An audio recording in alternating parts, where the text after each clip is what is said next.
જય શ્રી કૃષ્ણ બાળ મિત્રો, નીલમાધવ સ્કૂલમાં તમારું સ્વાગત છે। આજે આપણે ધોરણ 4 વિષય ગણિત એમાં પ્રકરણ નંબર 2 લાંબુ અને ટૂંકું ભણી રહ્યા છીએ।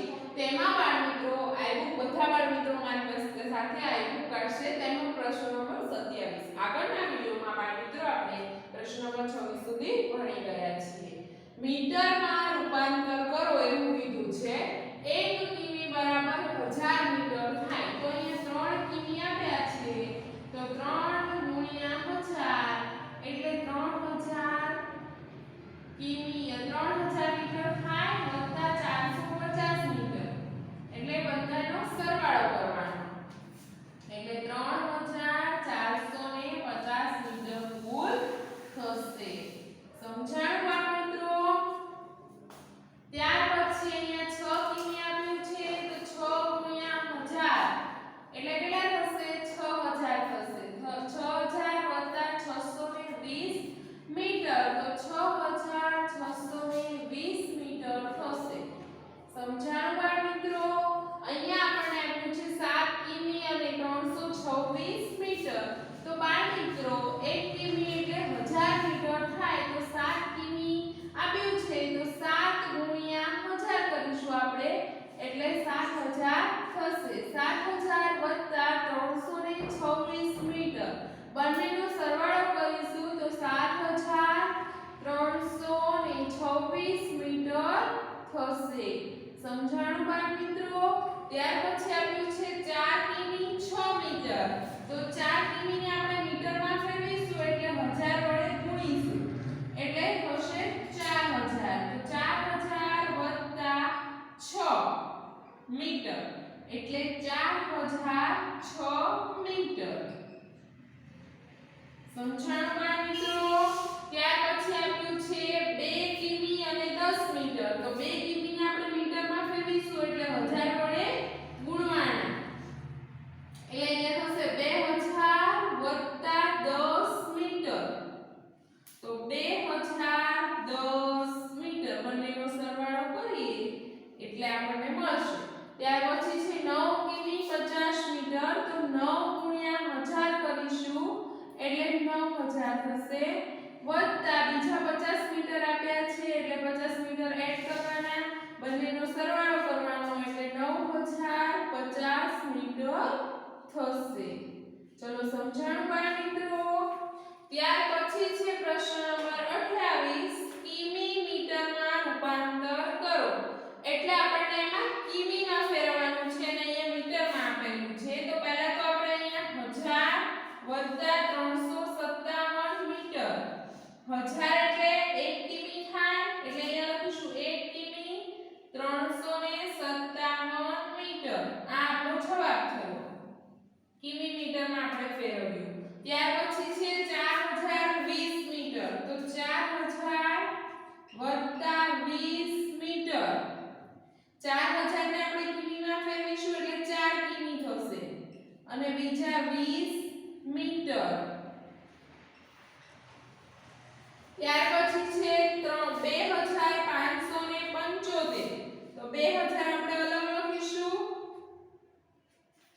પ્લસ 575 મીટર તો 2000 ને કિમીમાં ફેરવીએ એટલે 2 કિમી થાય 2 કિમી 575 મીટર આ આપણો જવાબ થયો।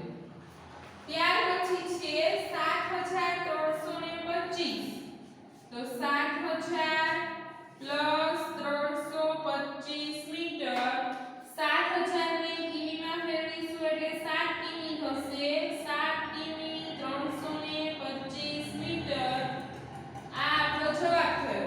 આપણે કે બાળ મિત્રો તમને કિમીમાં ફેરવતા 1 કિમી એટલે 1000 મીટર થાય તો અહીંયા 4000 હોય તો 4 કિમી થાય 2000 હોય તો 2 કિમી થાય। સમજાણું તમને? ત્યાર પછી અહીંયા 8000 ને 30 આપ્યા છે તો 8000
અને 70 સેમી માંથી 50 સેમી બાદ કરશું બાળ મિત્રો તો 20 સેમી મળશે. બાદબાકીની નિશાની આપી છે જેથી આપણે બાદબાકી કરી. ત્યાર પછી 31 નું છે 8 કિમી અને 250 મીટર વત્તા અહીંયા વત્તાની નિશાની છે 4 કિમી 320 મીટર. તો આપણે આનું શું કરવાનું છે બાળ મિત્રો? સરવાળો કરવાનો છે. ચલો 8 કિમી અને 4 કિમી એટલે કેટલા કિમી થાય?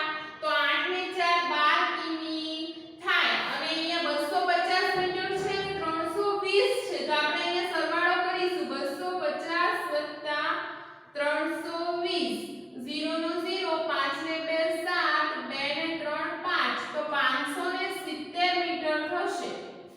ત્યાર પછી બાળ મિત્રો આપણને 32 નું આપ્યું છે 11 કિમી અને 780 મીટર ઓછા બાદબાકીની નિશાની આપી છે તો આપણે બાદબાકી કરવાની છે.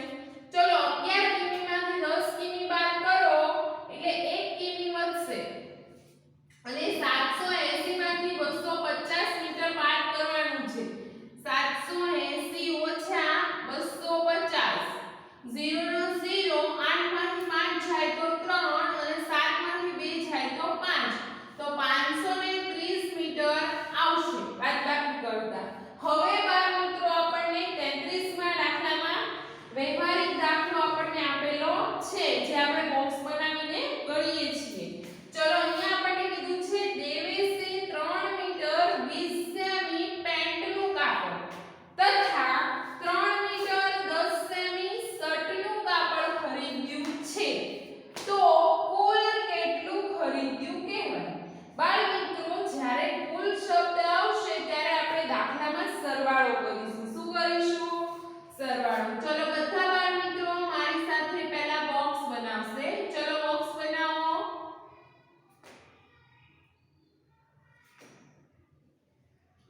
ચલો બોક્સ બનાવ્યું બાળ મિત્રો. ચલો હવે આપણે દાખલો ગણીએ છીએ. ચલો લખવાનું છે પહેલું 3 મીટર 20 સેમી. અહીંયા તમારે બોક્સમાં મીટર સેમી આપ્યું હોય ને તો મીટર સેમી નો બોક્સ બનાવવાનો અલગથી. પછી અહીંયા વિગત આવશે. ચલો આવી રીતે બોક્સ બનાવ્યું બાળ મિત્રો. ચલો હવે અહીંયા લખવાનું છે 3 મીટર 20 સેમી. શું છે? તો પેન્ટનું કાપડ. ત્યાર પછી આપણે સરવાળો કરવાનો છે તો સરવાળાની નિશાની કરીશું. 3 મીટર 10 સેમી શર્ટનું કાપડ છે તો મીટરમાં લખીશું 3 મીટર, સેમીમાં લખીશું 10 સેમી. શું છે? તો શર્ટનું કાપડ. હવે આનું આપણે શું કરવાનું છે બાળ મિત્રો? તો સરવાળો કરવાનો છે. તો ચલો